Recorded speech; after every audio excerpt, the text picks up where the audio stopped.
যে আলফাৰ জন্মৰ পৰা এতিয়ালৈকে অসমত আপুনি কেইবাখনো চৰকাৰ দেখিলে এই চৰকাৰকেইখনৰ বাবে আপোনাৰ পোনপটীয়া মন্তব্য মই বিচাৰোঁ মানে আপোনাৰ দৃষ্টিত কোনখন চৰকাৰ উৎকৃষ্ট তথা কোনখন চৰকাৰক আমি একেবাৰে তলৰ শাৰীত ৰাখিব খোজে সেয়া আপোনাৰ পৰা মই পোনপটীয়াভাৱে বিচাৰিছোঁ জানিব বিচাৰিছোঁ আপুনি কি ক'ব নাই যেটো আপুনি খুব জটিল প্ৰশ্ন কৰিছে এই জটিল প্ৰশ্নটো কোন ছাত্ৰতে দিবলৈ অসুবিধা হয় কাৰণ আজি এই মানে বিশেষকৈ কোনখন চৰকাৰ আমিতো হিতেশ্বৰ শইকীয়া আগৰখনো দেখিছোঁ তাৰ পৰৱৰ্তী এটাইখনটো একে ওতঃপ্ৰোতভাৱে স্পষ্টভাৱে দেখি আহিছোঁ এই গোটেই বিষয়টোত 5 বছৰ প্ৰতি 5 বছৰে বছৰে কোনে কি কৰিছে কেনেকৈ কৰিছে হেতুটো মানে ইয়াৰ ওপৰত ভিত্তি কৰি আমি নম্বৰ দিব নোৱাৰো বেষ্ট ইজ দ্য বেষ্ট বুলি কিবা কথা তেনেকৈ আহিব নোৱাৰে ইয়াত কাৰণ বিভিন্ন সময়ত আজি এই গোটেই অৰ্থনীতিটো অসমৰ যেটো মানে উন্নতি কৰা ৰাজনীতিৰ দিশত বিশেষকৈ ৰাজনীতিৰ পৰা অৰ্থনীতি অসমৰ উন্নতিৰ কাৰণে অৰ্থনীতিৰ দিশটো কথাই কৈছো আৰু একেবাৰে আৰম্ভণি পৰ্যায়ত যিবোৰ হিতেশ্বৰ আগৰ পৰা হিতেশ্বৰ শইকীয়া আগৰ সময়টো তাৰ পৰৱৰ্তী যেটো অৰ্থনৈতিকভাৱে আমাৰ অসমক সহায় কৰাৰ ভাৰতীয়সকলে মানে পুঁজি আগবঢ়োৱাৰ চিষ্টেমটো সম্পূৰ্ণ বেলেগ হৈ আহিছে যিমানে ভাৰতীয়সকলৰ পুঁজি ক্ৰমান্বয়ে বাঢ়ি আহি আছে হয়তো সেইমতে মানে এইবিলাক যেটো অনুদান দিয়ে অসমৰ যেটো প্ৰাপ্য সেইটো পঠায় সেইটো সময়ত আছিলে এই সময়ত ভাৰতীয় ইকোনমিটো ইমান শক্তিশালী নাছিলে নথকা সময়ত সেইটো সময়টো যেটো উন্নতি আছে সেইটো উন্নতি বুলি ক'ব নোৱাৰি সেই সময়ত ধৰক আমি মই বিশেষকৈ 60 দশকৰ পৰা ক'ব লাগিব 60 দশকৰ যি অৱস্থা দেখিছোঁ হয়তো গোটেই ভাৰতবৰ্ষতে তেনেকুৱা এটা উন্নতি হোৱা নাছিলে বিশেষকৈ বম্বে কিছুমানত উন্নতি হৈছিলে বা তামিলনাডুতো হোৱা নাছিল মই দেখিছোঁ এইবিলাক এই তাৰ ওপৰত মাপ কাঠিটো কৰি আনিব লাগিবতো তেতিয়া সেই সময়ৰ অৱস্থা যেটো একেবাৰে এই পুতৌ লগা অৱস্থা অকল অসমৰ নহয় ভাৰতৰ উপনিবেশিক ৰাষ্ট্ৰৰ বিভিন্ন প্ৰান্তত একে পয়া লগা অৱস্থা আছিল তাৰ পৰৱৰ্তী ধৰক 70 দশকত অকমান হৈছে উন্নতি মানে কি যি প্ৰকাৰে যি ধৰণে ভাৰতীয়সকলে দিল্লীৰ পৰা যি অনুদান দিয়ে সেই অনুদানটো কেনেকৈ কামত লগাইছে কিমানখিনি হৈছিল এটো যথেষ্ট নাছিলে এটো নাছিলে তাৰ পৰৱৰ্তী আহিলে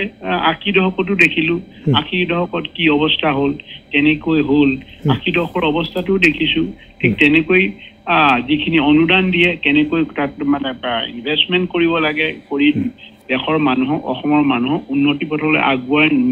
নিয়াৰ যেটো মানে আছিলে গতি আছিলে এটো কথা সন্তোষজনক নহয় তাৰ পিছতো ইয়াৰ পিছতে আকৌ 90 দশক আহিলে 90 দশকতো ঠিক সন্তোষজনক নহয়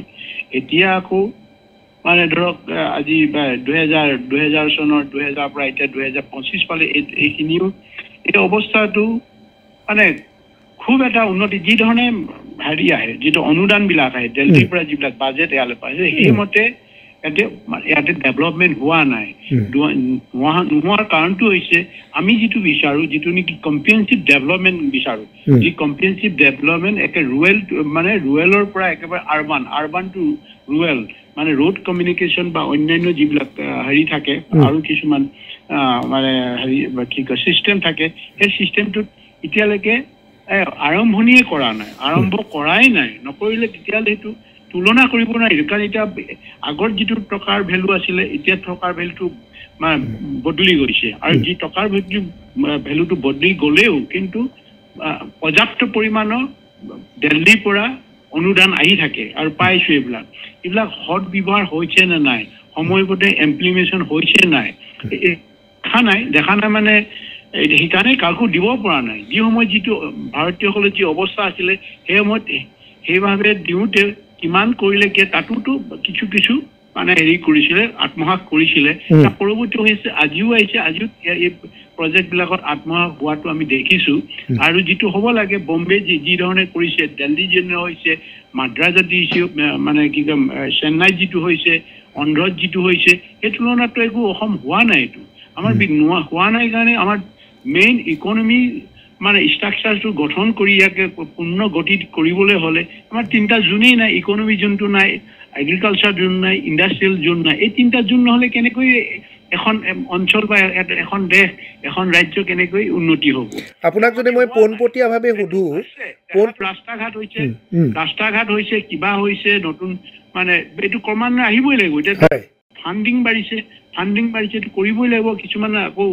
জনসন্মুখৰ ৰূপ মানে জনগণৰ ৰোষত পৰাৰ হেৰিয়ত কিছু ডেভেলপমেণ্ট আহিছে, কিছুবোৰ কৰিছে। এইটো যথেষ্ট নহয়। যি সময়ত এইটোতে এটা এনভাইৰনমেণ্ট আছে, ভাৰতীয় ইকনমিটো কিছু হ'লেও এটা ভাল অৱস্থা আছে। আৰু সেইটো আমাৰ তাতো এতিয়া বিভিন্ন ধৰণৰ ৰয়েল কি কয় তেল ওলাইছে, কয়লা অহৰনি গৈ আছে, নতুন মানে কোম্পানী আহিছে, নতুন আহিছে। কিন্তু তাৰ বিপৰীতে কি হৈছে, যিটো মানে এটা লেভেলত উন্নতি হ'ব লাগে, এটা লেভেলত নিবনুৱা সমস্যা দূৰ কৰা যিটো হেৰি থাকে, প্ৰচেছ থাকিব লাগে, বা সেই প্ৰচেছটো হোৱা নাই। কেৱল মাত্ৰ অসম চৰকাৰৰ যিটো চাকৰিয়ালবিলাক, এতিয়া পুলিচত চাকৰি কৰা মানে এটা পুলিচত যিমানে চাকৰি বৃদ্ধি কৰিব বা অন্যান্য গভৰ্ণমেণ্ট ফাংচনে যিমানে মানে আনএমপ্লয়মেণ্ট মানে সম্পূৰ্ণ কৰিবলৈ বিচাৰিব, প্ৰয়োগ কৰিব বা সেইটো ফিল আপ কৰিবলৈ বিচাৰিব, কিমানেতো আমি টেক্স ভৰি থাকিব লাগিব।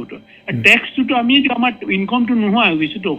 অসমৰ মানুহৰ ইনকম নোহোৱা হৈ গৈছে। নোহোৱাৰ কাৰণে বুজাটো আকৌ আহিছে, সেইকাৰণে নিবনুৱা বাঢ়ি গৈছে। নিবনুৱা যিমানেই বাঢ়িব, মধ্যবিত্তৰ মানে বিশেষকৈ নিবনুৱা মানে সংখ্যাটো বঢ়াৰ লগে লগে মধ্যবিত্তৰ হেঁচা পৰিব মানে এখন চৰকাৰৰ ওপৰত। এই চৰকাৰৰ ওপৰত হেঁচা পৰা মানে এটা বিশৃংখল সৃষ্টি হ'ব। আজি পৰিৱেশটো সেইকাৰণে হৈ আছেতো।